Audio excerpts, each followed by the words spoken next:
Hello guys, ito po yung Genting Dream. Ang ganda po niya. Magandang tanghali po sa inyong lahat. Ito po guys, nagbablog po tayo. Papakita ko po sa inyo ang pinakamagandang Genting Dream po dito. Ito po ang pinakamagandang isla po dito sa Singapore. Ayan, ang Marina South Pier. Ayan guys, makikita po ninyo ang iba't ibang klaseng ferry. Yun po yung mga malalaking barko po doon na nakadaong, na nagpapahinga po sila para kumuha po ng pasahero. Ayan guys, ang mga ferry na to guys, papunta sila ang Kusu Island, papunta sila ng Batam, Indonesia, at iba pang mga isla na malapit po dito. Yung mga 1 hour na isla po. Yan. Ang malalaki namang barko guys, yan po yung mga nagdadala ng ating mga cargo boxes papuntang Pilipinas at saan mang lupalop ng mundo. Ayan guys, ayan, napakaganda niya guys, blue sky.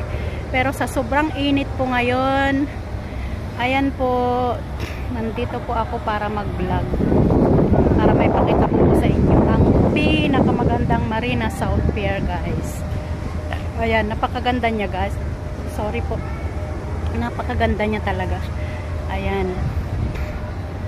Ayan, dahan-dahan nating bibidyohan ang napakagandang isla guys. Ito na.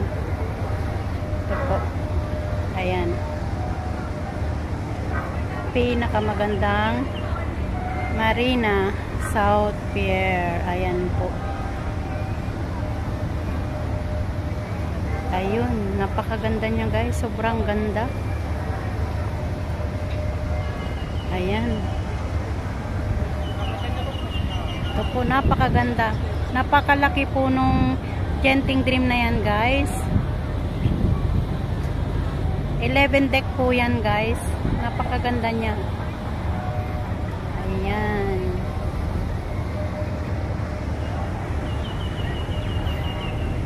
Thank you guys for watching my vlog. Maraming salamat po sa pagtamsak, sa pagsupport at sa paggabay nyo po dito sa YouTube channel ko. Ayan guys, maraming salamat po sa inyo. Have a blessed Sunday po sa ating lahat. I love you all.